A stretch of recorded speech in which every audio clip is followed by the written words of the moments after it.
Hello बच्चों, welcome to Conceptual Economic Solution.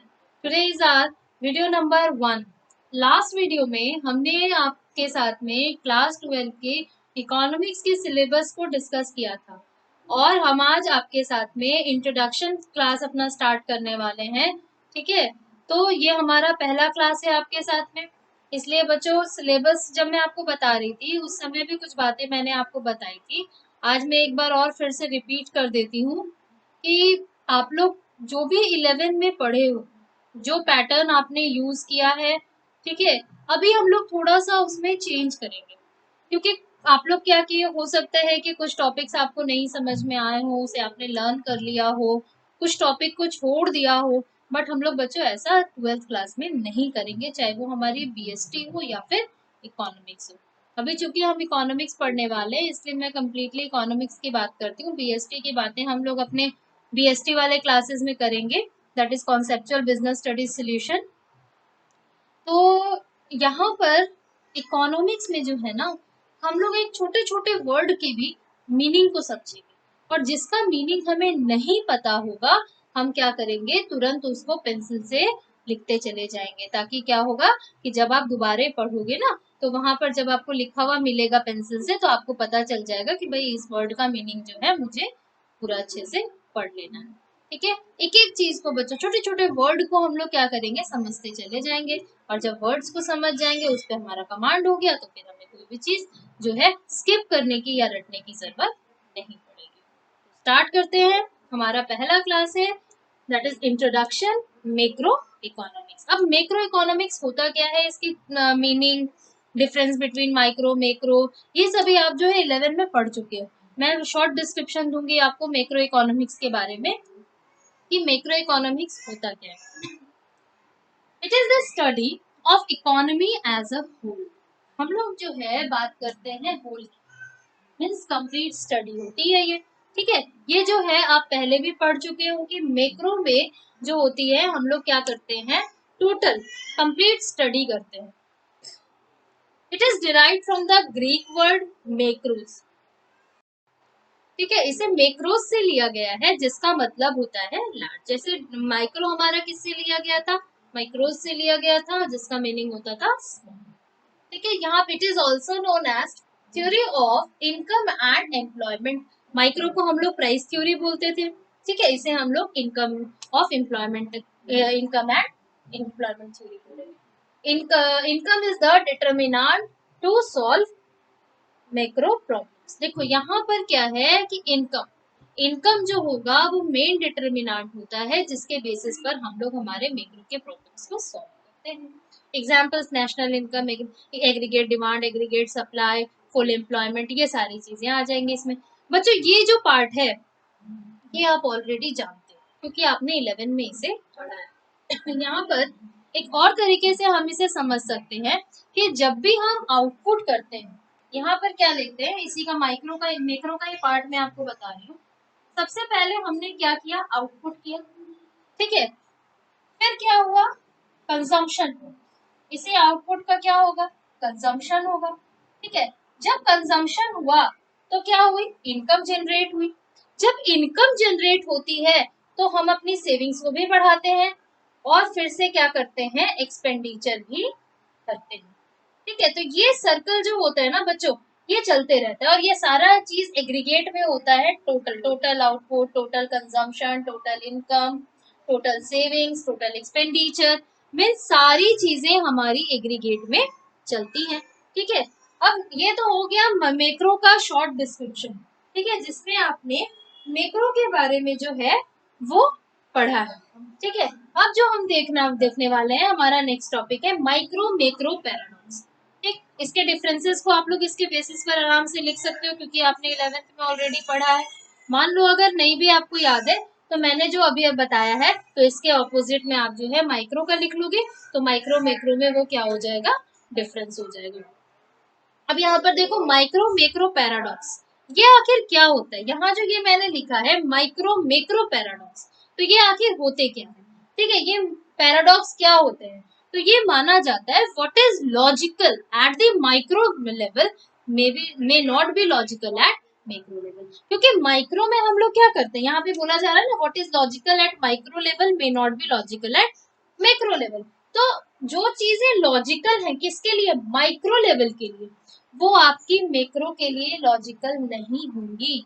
क्यों नहीं होगा, क्योंकि micro is the study of individual, ठीक है, individual person, individual firm, individual demand, उसकी स्टडी होती है।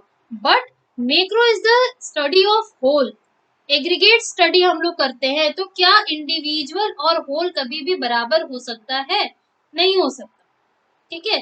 तो इसीलिए जो होगा ये पैराडॉक्स हमारा काम करता है। जनरली जो है 1 मार्क्स के लिए अगर ये आता है तो आप ये लाइन को लिख दोगे, आपको पूरा मार्क्स मिल जाएगा, बहुत ज्यादा कुछ करने की जरूरत नहीं। नेक्स्ट में आते हैं हम स्कोप या subject matter of macro economics. हमारे मैक्रो इकोनॉमिक्स का स्कोप क्या होता है या फिर सब्जेक्ट मैटर भी हम इसे बोलते हैं, क्योंकि जनरली आपको पूरी मैक्रो के बुक में इसे ही पढ़ना है, यही हमारा मेन मैक्रो का सब्जेक्ट मैटर होता है, और उसका क्षेत्र भी इतना ही बड़ा होता है, उसका स्कोप भी इतना ही होता है, इसलिए वो सारे चीजों को हम यहाँ पर लेते हैं। जैसे जब हम माइक्रो की बात किए थे तो माइक्रो में हमारा स्कोप क्या था, तो माइक्रो में demand, consumers equilibrium, supply, producers equilibrium, forms of market, ये हमारा क्या था, उसका माइक्रो का स्कोप था। वैसे मैक्रो का स्कोप क्या हो जाएगा, थ्योरी ऑफ एम्प्लॉयमेंट। एम्प्लॉयमेंट में क्या आ गया included, consumption function, savings function, full employment, ये सारी चीजें जो हमारी आ जाएंगी वो थ्योरी ऑफ एम्प्लॉयमेंट में आएंगी। जब आप एम्प्लॉयमेंट चैप्टर को पढ़ोगे तो उसमें आपको और क्लियरिटी आ जाएगी। आगे जैसे ही आप सारे चैप्टर्स को पढ़ोगे ना बच्चों, तो ये पूरा पार्ट जो है ना, जितना मैंने अभी बोर्ड पे लिखा है, आपको कुछ पढ़ने की जरूरत ही नहीं पड़ोगे। जैसे ही आप मैक्रो के बुक के 70% पार्ट को कंप्लीट करते हो, आपको ये सारी बातें अपने आप ही दिमाग में सेट हो जाएगी। देखो, theory of national income, national income ये चैप्टर खत्म होते ही ये समझ में आ जाएगा। इसमें 3 मेथड्स होते हैं, value added method, expenditure method and income method, जिसके बेसिस पर हम लोग क्या करते हैं, हमारी नेशन की income that is called national income को कैलकुलेट करते हैं। Theory of general price level, general price level में आपका इन्फ्लेशनरी गैप, डिफ्लेशनरी गैप। अब बोलोगे मैम ये सारे टर्म्स हमें नहीं समझ में आ रहे, तो बच्चों नहीं आएंगे, अभी तो कहा मैंने कि 70 to 75% जैसे ही आप अपना मैक्रो का कंप्लीट करते हो, आपको मुझे ये पढ़ाने की जरूरत ही नहीं है। बोलोगे मैम ये तो हम अपने जानते हैं, आप क्यों पढ़ा रहे हो हमें, तो बच्चों ये वही चीज है, ठीक है। ये आप ऑलरेडी 70% पार्ट जब कंप्लीट करोगे तो ये सारे टर्म्स जो मैंने लिखे हैं ना, तो वो आप लोग अपने आप ही जान जाओगे। तो अभी केवल आप पढ़ते चले जाओ कि स्कोप क्या होगा, ठीक है। तो फिर आता है हमारा थ्योरी ऑफ मनी। मनी में तो आप लोग जानते हो इन्फ्लेशन, डिफ्लेशन, ये तो बातें आपने पहले से जानी है, 10th में भी आपने पढ़ा है कि इन्फ्लेशन क्या होता है। जब प्राइस लेवल हमारा बढ़ जाता है, प्राइस बहुत सारा बहुत ज्यादा बढ़ते जाते हैं चीजों का, तो उसे हम इन्फ्लेशन बोलते हैं। डिफ्लेशन उसका रिवर्स होता है। इकोनॉमिक ग्रोथ, ये आपने पीपीसी में पढ़ा है कि इकोनॉमिक ग्रोथ क्या होता है, when resources and technologies are improve then our PPC curve shifts rightward, then it's called our economic growth. International trade, ठीक है, when a country business with other countries या other international countries like is called international trade। अब हम features पे आते हैं। तो features में पहला है स्टडी ऑफ एग्रीगेट्स, आप ऑलरेडी जान गए हो कि एग्रीगेट डिमांड, एग्रीगेट सप्लाई की ये स्टडी करता है। Lumping method, what do you understand by the word lumping method, तो in micro economics we studied the slicing method। what is slicing method, that is also called individual study, okay। when we studied about the individual, either individual person or individual firm, then it's called slicing method or lump when we studied about macro, then we studied as a whole, then it's called lumping method। जब हम इसे slice करके पढ़ते हैं, that means इस पूरे टुकड़े को हमने तोड़ के पढ़ा, ठीक है, तो वो हमारा क्या हो गया, स्लाइसिंग। लेकिन मैक्रो में हम क्या कर रहे हैं, ये पूरे को एक साथ पढ़ रहे हैं, तो यहाँ पर हमारा ये क्या हो जाता है, लंप। जनरल इक्विलिब्रियम एनालिसिस, आपने जब माइक्रो पढ़ी थी तो उसमें कंज्यूमर्स इक्विलिब्रियम, डिमांड, सप्लाई, ये सारी चीजें पढ़ी थी। यहाँ मैक्रो में जो आपको पढ़ना है, मैक्रो आपको क्या बताता है, तो वो एग्रीगेट डिमांड और एग्रीगेट सप्लाई के बारे में बताता है। That means study as a whole. Useful मतलब सबका, जब जनरली देखते जाओगे ना, आपकी सब जगह एग्रीगेट की बात हो रही है, ठीक है। यूजफुल फॉर गवर्नमेंट पॉलिसीज, ठीक है। It studies different types of government policies like fiscal policies, monetary policies, inflation, deflation, etcetera. National income theory, already you taught about that. Yeah, I taught about that. ठीक है. Useful for micro economic analysis. Macro economics is also useful for the study of micro economics. How? तो micro, जब हम macro की बात कर रहे हैं, जब हम होल की स्टडी कर रहे हैं, तो उसमें इंडिविजुअल तो ऑलरेडी इंक्लूडेड है ना बच्चों. तो यहाँ पर वो माइक्रो की स्टडी जो है हम ऑलरेडी कर लेते हैं. तो ये हमारा हुआ मैक्रो इकोनॉमिक्स के meaning, micro macro paradox, scope या सब्जेक्ट मैटर और फीचर्स. ठीक है, ये हमने पूरे जो है अभी तक इंट्रोडक्शन की स्टडी कर ली. इसमें एक टॉपिक आपका बच रहा है, that is the great depression period 1929. वो अभी हम पढ़ते हैं. तो स्टार्ट करते हैं बच्चों हमारा last topic, the great depression of 1929. देखो पहला क्या है, अभी सबसे पहले ये समझो कि ग्रेट डिप्रेशन 1929 क्या था. तो इसमें जो था ना कि जो डेवलप्ड कंट्रीज थी वो बहुत ज्यादा अफेक्टेड हुई थी. हमारे अनएम्प्लॉयमेंट बढ़ गई थी, लोगों को काम पर से निकाल दिया गया था.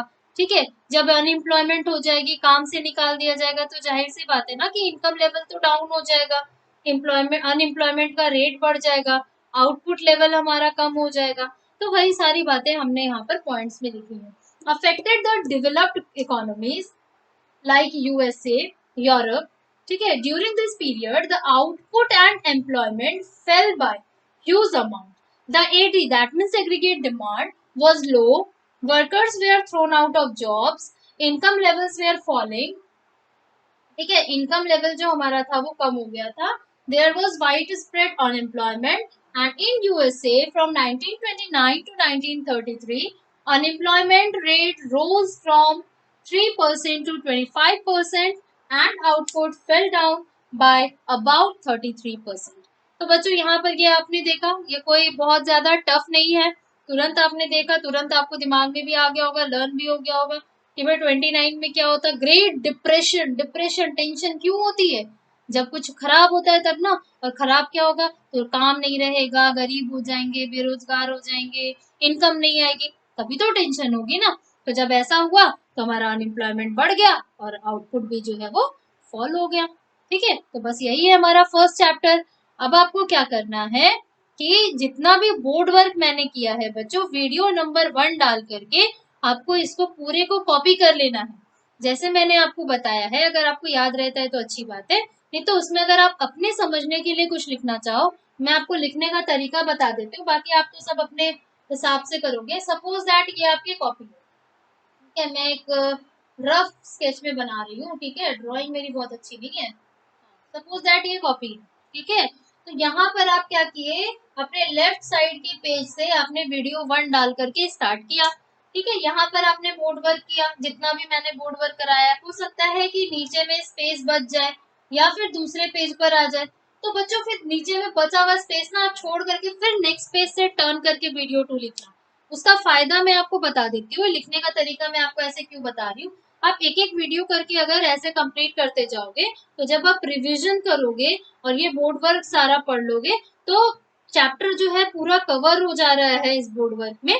साथ ही साथ जब आप रिवीजन किए उस समय आपको कुछ और पॉइंट्स आपके दिमाग में आए, तो ये जो स्पेस है ना बच्चों, ये स्पेस है, या फिर आपको लग रहा है कि मुझे अपने समझने के लिए कुछ लिखना है, तो आप वो टॉपिक से रिलेटेड कुछ भी सामने ही लिख सकते हो. ठीक है, फिर आपको अलग से उसमें कुछ अटैच करने की जरूरत नहीं पड़ती. थोड़ा पेज लगता है लगने, तो क्या होगा, एक कॉपी तो एक्स्ट्रा लगेगी. अच्छा है, मम्मी पापा को दिखेगा कि बच्चे मेरे ज्यादा पढ़ रहे हैं, कॉपियां ज्यादा लग रही हैं. ठीक है, तो बोर्ड वर्क जितना भी रहेगा बच्चों उसे कॉपी करना है. ठीक है, आपको अगर कोई भी दिक्कत हो तो आप कमेंट बॉक्स में लिख करके हमसे पूछोगे. एक एक वीडियो खत्म होती है, हर एक वीडियो के साथ में जो भी आपको प्रॉब्लम आती है आप कमेंट बॉक्स में लिख करके हमसे पूछिए.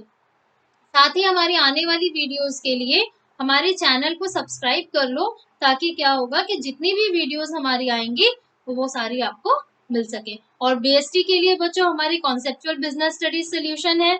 सो जाकर के चैनल को सब्सक्राइब कीजिए, बेल आइकन को प्रेस कीजिए और ज्यादा से ज्यादा लाइक और शेयर कीजिए. तब तक के लिए bye bye, have a nice day.